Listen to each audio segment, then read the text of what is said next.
Dear advocate friends, young juniors, this is the class on Civil Procedure Code, Part 3 of CPC lecture on CPC. Already we have seen up to section 11. Today lecture is on section 12 onwards.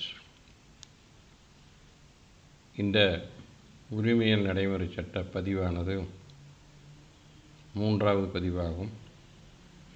இதில் நாம் ஏற்கனவே பிரிவு 11 உரிமையியல் நடைமுறை சட்டத்தை வரை பார்த்துள்ளோம்.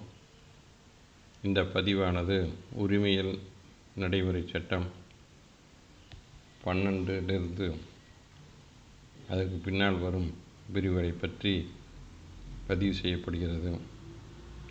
Now we are coming to section 12 of Civil Procedure Code. Bar to further suit. இனி மேற்கொண்டு வழக்கு தாக்கல் செய்வதற்கு தடை. Further suit. Further suit, already a suit is pending and a new suit cannot be filed. A bar is given any of the rule in Civil Procedure Code. If any rule prevents a person from bringing a suit, further suit, already a suit is pending, upon which a new suit cannot be instituted, is prevented.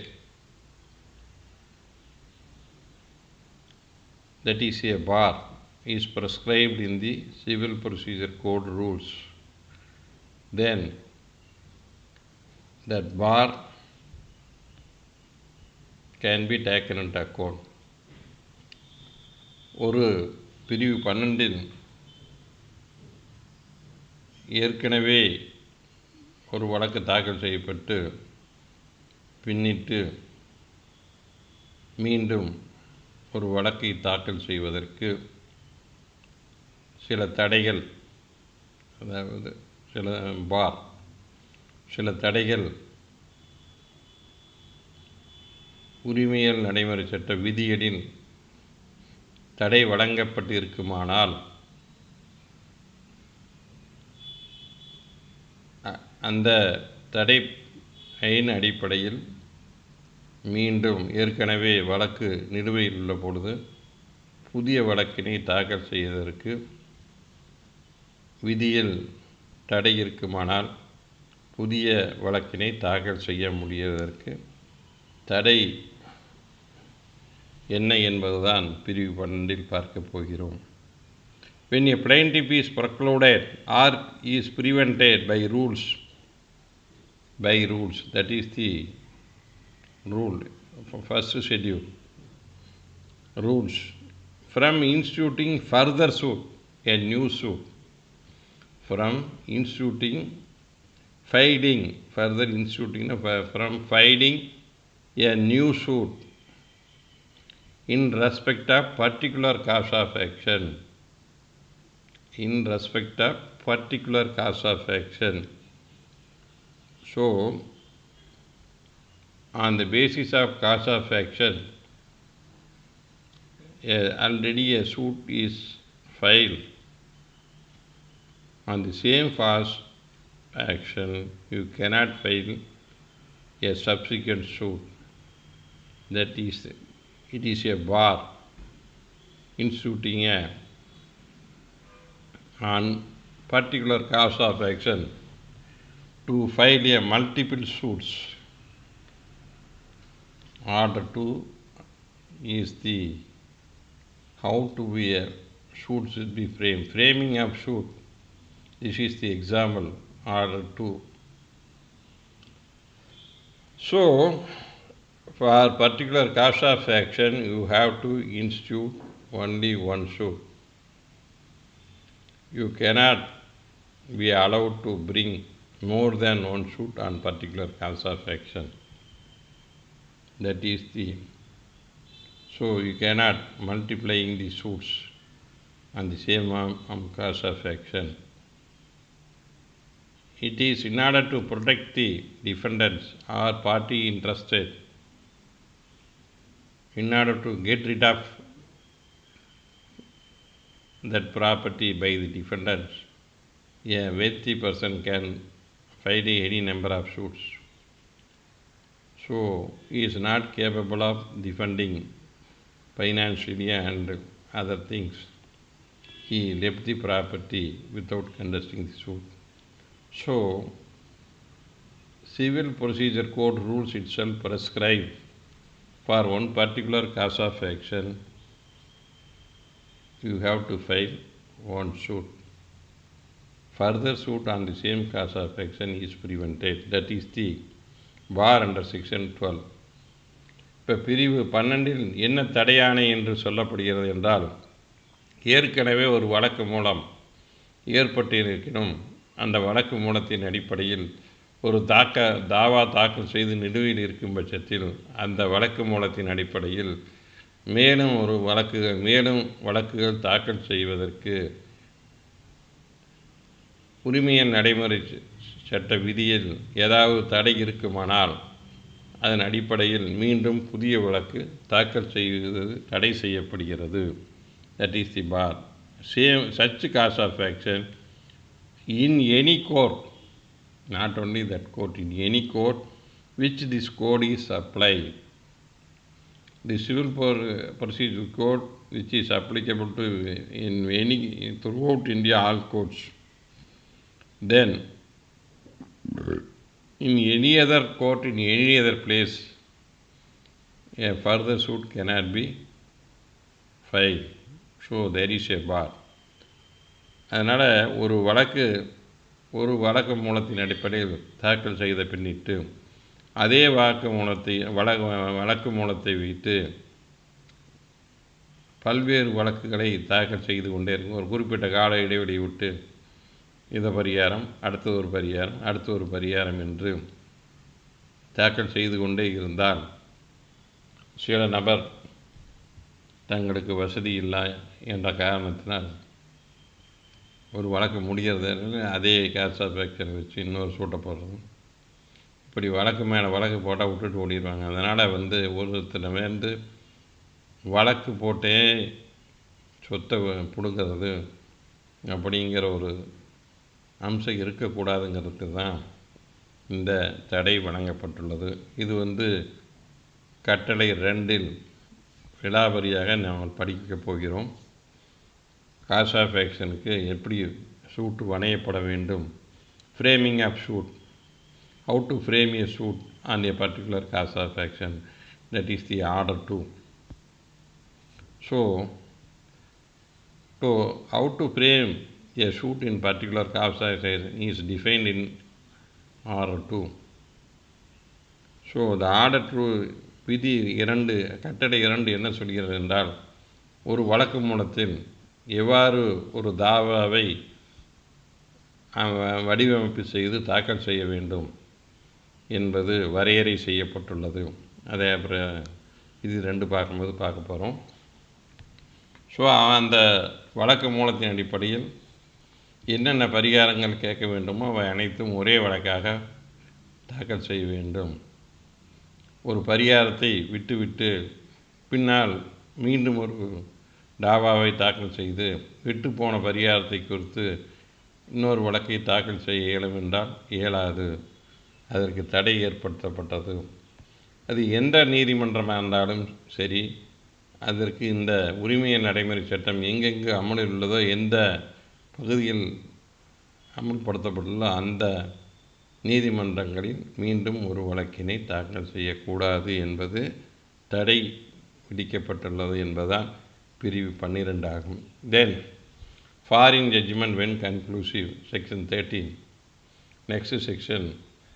If a judgment is pronounced by a foreign court between the same parties and adjudication is done in the foreign courts, certain conditions are enumerated in foreign judgment. There are between the parties foreign judgment. It is a conclusive proof. Conclusive. The judgment is except in the following circumstance. Already in a foreign court, a judgment is obtained between the same party with regard to title of some of the properties and other things.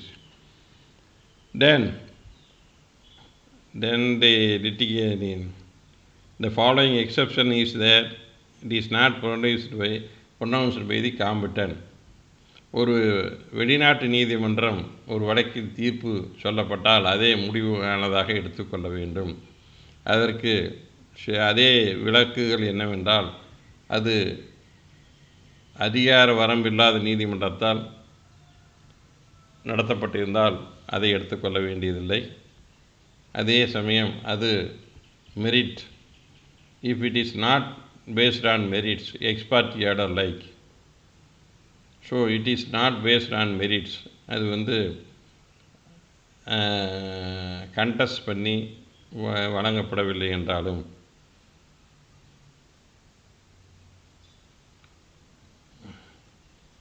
அது இந்திய சட்டத்திற்கு எதிராக இருந்தாலும், the phase of proceeding to be founded incorrect view of international law, international லாவுக்கு எதிராக இருந்தாலும், அது Indian லாவுக்கு எதிராக இருந்தாலும், where the proceedings in judgment obtained opposed to natural, இயற்கை விதிக்கு opposed to principles of natural justice, then it is not applicable. It is obtained by fraud. இப்போ judgement of the foreign court is obtained by fraud, ஏமாற்றி மோசடி செஞ்சு விட்டிருந்தால் அதை எடுத்துக்கொள்ள வேண்டியதில்லை.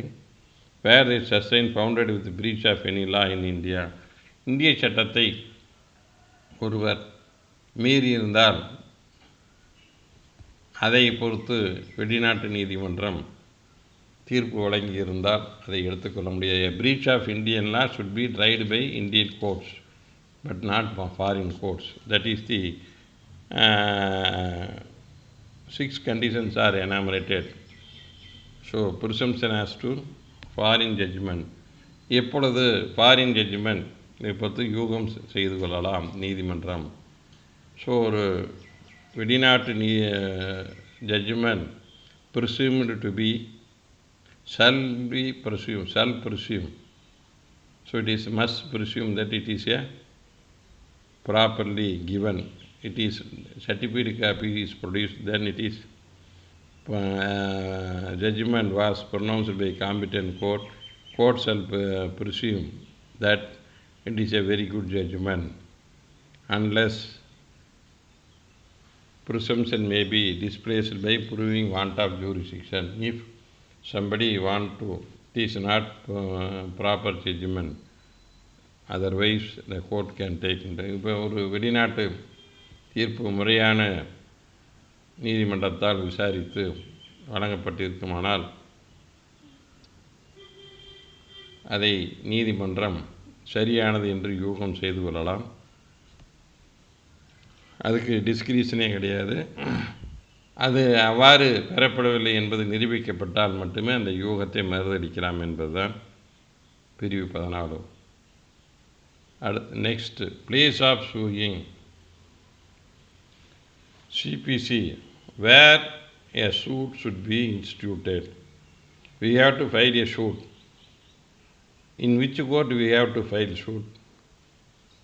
Where property is situated in different courts, which court we can file, where it is to be filed, which court is competent to file a suit. These are the place of suing. எந்த இடத்தில் ஒரு தாவாவை தாக்கல் செய்ய வேண்டும், அதான் place of சூயிங்க்கு அர்த்தம். So section 15, now we are coming to section 15. Court in which a suit is to be instituted. எந்த நீதிமன்றத்தில் ஒரு தாவாவை தாக்கல் செய்ய வேண்டும். Every suit shall be instituted in the court of lowest grade competent to try it. a lowest grade, it is a lowest grade. That means a court is competent to try a particular suit upon the jurisdiction or pecuniary jurisdiction. Suppose a suit can be tried by subcourt, pecuniary jurisdiction by 1 lakh to 10 lakhs. Whether you can institute the suit before the High Court or District Court, you cannot institute. It should be filed before the subordinate court alone. If a suit is to be filed below the value of 1 lakh, a municipal court is a lower grade court which can try subject matter suit up to value 1 lakh. If a suit is valued as 1 lakh, then whether you can file it before the district court or subcourt, you cannot file it. The lowest grade which can try a case should be filed in the lowest grade. So straight away you cannot go to higher forums. So I come across a case before the Supreme Court, admission. When it is coming for admission, they directly filed a case before the Supreme Court. The proper High Court is Bombay High Court. At the admission stage, the Justice of Supreme Court asked the advocate, "Have you approached the Bombay High Court?" "No, my lord." "Kindly approach Bombay High Court since admission denied." So the lower judiciary should be approached. Then you can come to appellate judiciary, higher judiciary. That is the law. Section 16. Suits to be instituted where the subject matter is situated. Subject matter என்ன? சொத்து, ஒரு அசையா சொத்து அல்ல அசையும் சொத்து, அந்த மாதிரி அசையா சொத்து இருந்தால் எங்கே போடலாம் அப்படி என்பதுதான் எந்த நீதிமன்றத்தில் tackle செய்யப்படலாம். Subject to the pecuniary or other limitations prescribed by law. So pecuniary limit you must decide. அதாவது வேல்யூ ஆஃப் தி சூட், மதிப்பீடு. ஒரு தாவா சொத்து தாவாவை தாக்கல் செய்வதற்கு நீங்கள் கேட்கும் பரிகாரத்தை முறையாக மதிப்பீடு செய்ய வேண்டும். அதான் pecuniary jurisdiction. Other limitation prescribed by any law. Suppose a district court is competent to try certain types of suit, then you have to file it before the district court. Likewise, family disputes should be filed before the family court. So the limitation is prescribed. Any suit relating to family disputes, relations and all those things can be filed only before the family court. Then it can be filed. So these should be ordinarily suits for recovery of immovable without rent or profit. So immovable properties without rent or profits, and partition of immovable properties, recovery of immovable properties without rent, or partition of immovable properties, foreclosure of mortgage or redemption of mortgage, determination of other right interest of immovable properties, for compensation for wrong to the immovable properties, for recovery of immovable property actually under the distrain or attachment. So immovable properties, this is the section says with regard to immovable properties. So various claims made with regard to immovable properties, recovery of rent or profits of the immovable property, partition suit can be filed in immovable properties, and redemption, mortgage, to recover the mortgage money or foreclose the mortgage money, we can file a suit for recovery of money. And rights in the immovable property, claiming rights or title over the suit property, infringe employer right and the suit property. For any wrong is done to the immovable property, compensation claim for wrong done by, with regard to immovable property, to recovery of any property from attachment. So 7, ஒரு தாவாவின் ஒரு அசையா சொத்தை பொறுத்து அதனுடைய லாபம் மற்றும் வாடகை வசூல் செய்வதற்கு தாக்கல் செய்யப்படும் தாவா, ஒரு பாகை பிரிவினை வழக்கு, ஒரு அடமான ஒரு அசையா சொத்தை அடமானம் வைத்திருந்தால் அது சம்பந்தமான வழக்கு, அதே மாதிரி ஒரு சொத்தினுள்ள உரிமைகள் மற்றும் சுவாதீனங்களை பொறுத்து வழக்கு தாக்கல் செய்யப்படும். ஆனால் அசையா சொத்து, ஒரு அசையா சொத்துக்கு தீங்கு விளைவித்து அதனால் ஏற்படும் நஷ்டத்தை வசூல் செய்வதாக இருந்தாலும், அதே போன்று ஒரு சொத்துக்களை அட்டாச் ஆகி அல்லது ஏதாச்சும் ஒரு வில்லங்கம் பங்கம் இருந்தால் அதை திருப்புவதற்கும் should be instituted in the court within the local limits whose jurisdiction the property is situated.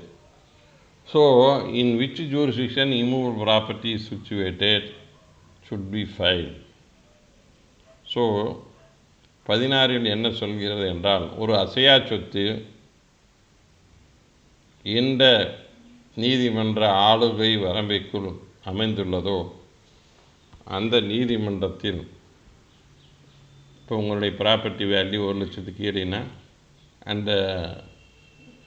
அந்த ப்ராப்பர்ட்டி எந்த முன்சிப் கோர்ட்டுக்கு கீழே இருக்குதுன்னு பார்க்கணும்.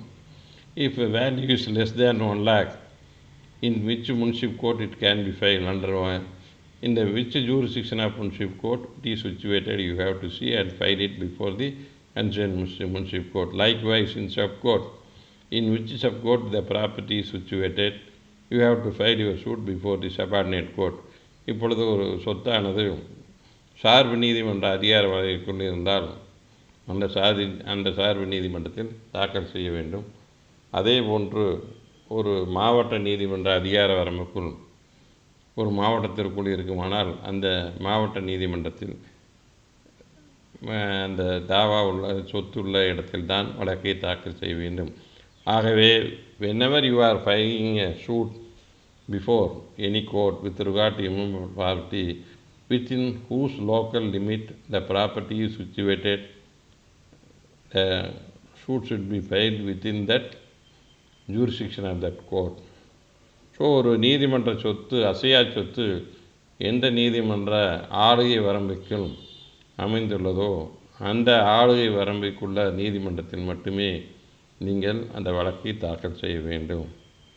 ஸோ அதனுடைய வேல்யூ என்னன்னு பார்த்து 1,00,000 ஏடினா அந்த அதிகார வரம்புக்கு எந்த முன்சிப் கோர்ட்டுக்கு அதிகார வரம்பு இல்லை பற்றி அந்த முன்சிப் நீதிமன்றத்தில் தாக்கல் செய்ய வேண்டும்.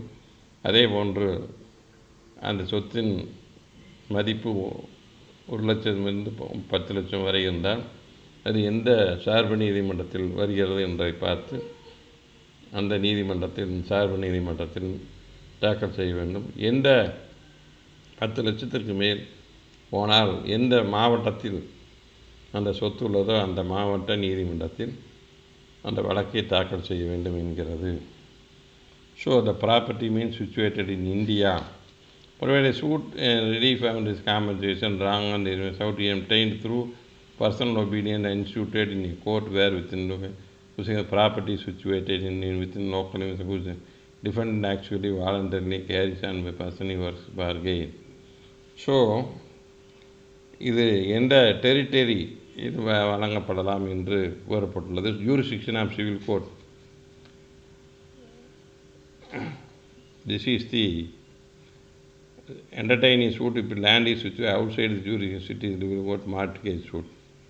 There is a specific bar under section 16 of CPC to entertain the suit if land is situated outside the jurisdiction of city civil court in the mortgage suit. K Jayalakshmi Rao versus Das Prakash Paradise, 2015 2 CTC, page 159, Madras.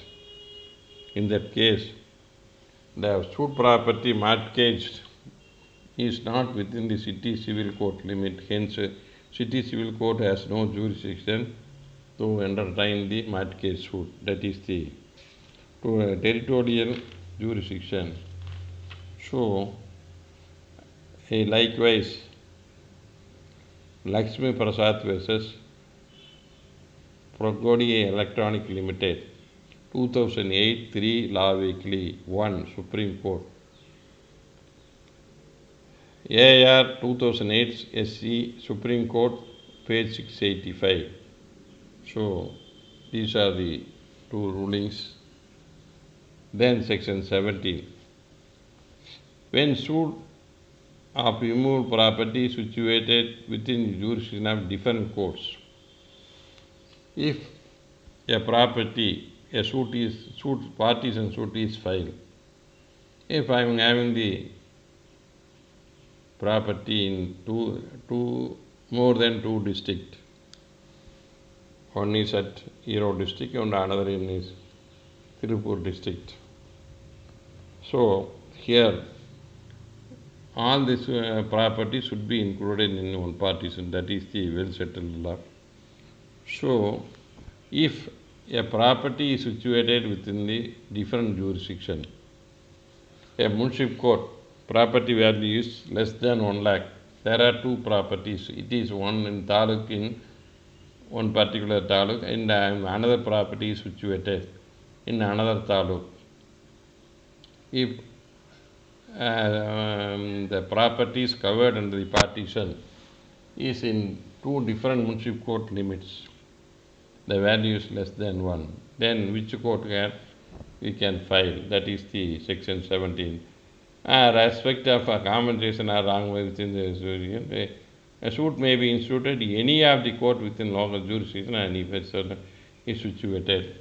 In both courts, you can file the case in both, any one of the court. It is, you can choose which court you can file. If it is situated to different courts jurisdiction, any one of the court, in both courts you can file. So entire claim is cognizable. So that is the section 17. Then the section place of institution where local limits of jurisdiction uncertain. Suppose where the property is situated is not be decided, uncertain. So two or more courts remove property and one of the courts may be satisfied the ground are certain. The record statement of effect and they are proceeded to entertain, dispose of property, and the degree of the suit shall have same effect of the property where situated the local limits of jurisdiction.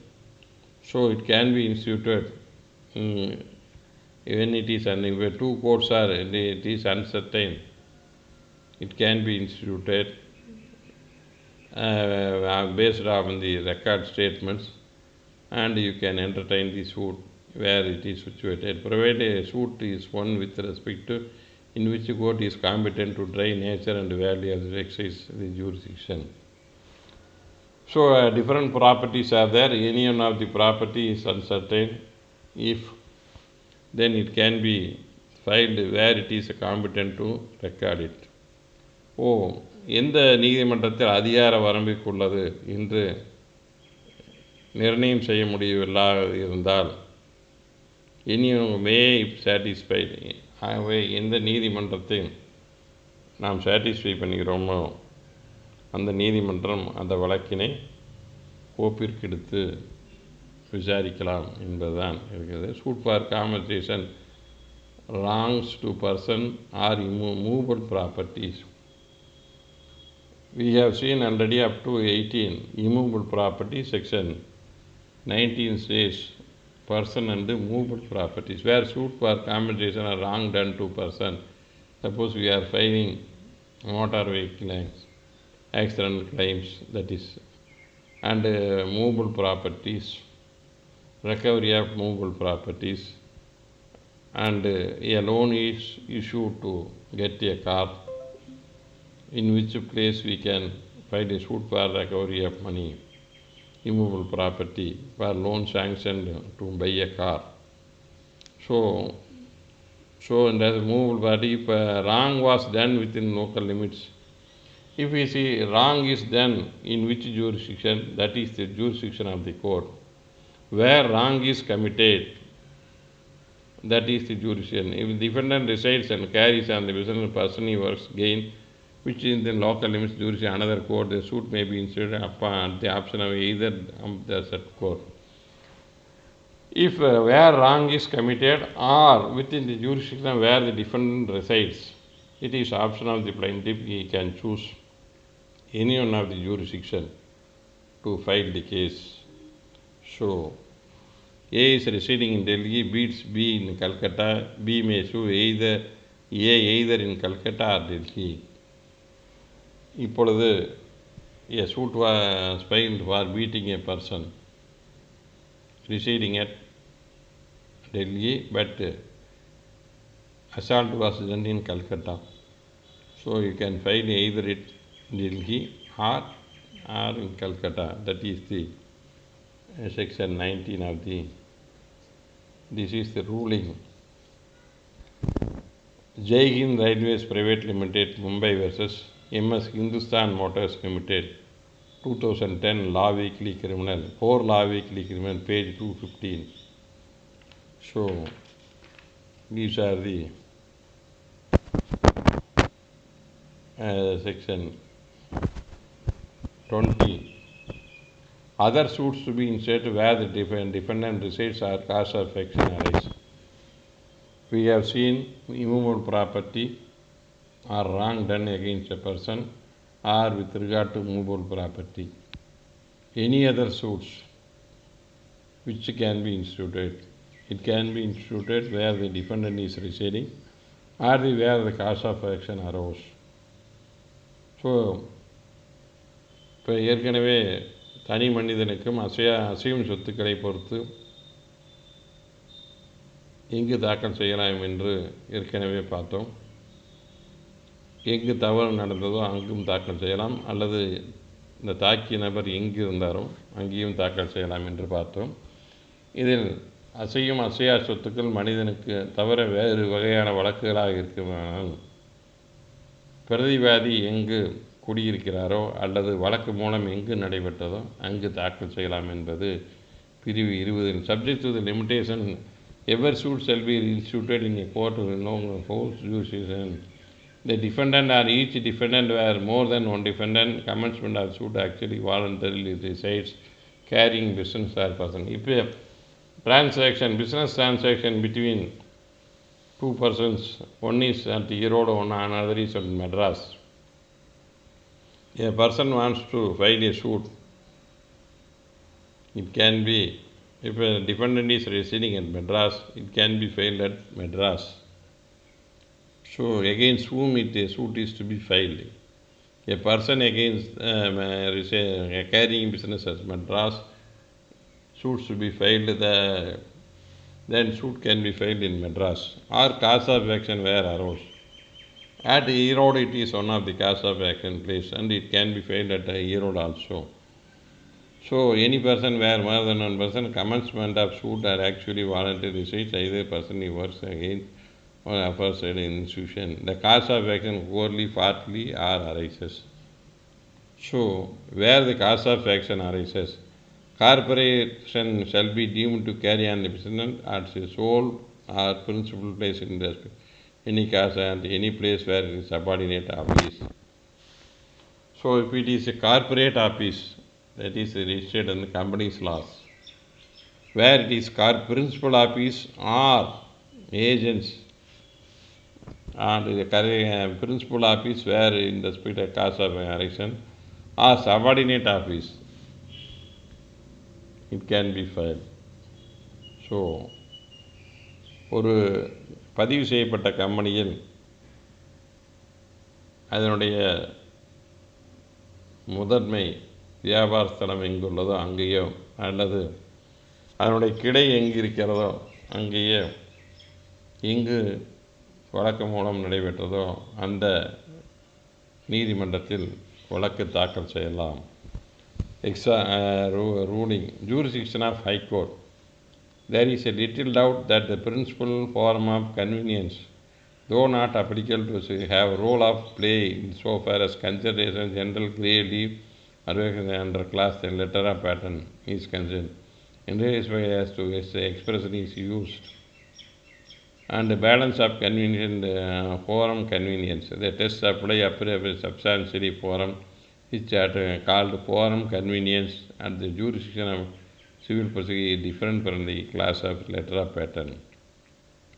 Duroflux Private Limited, Duroflux Heating System, 2014 5 Law Weekly, page 637.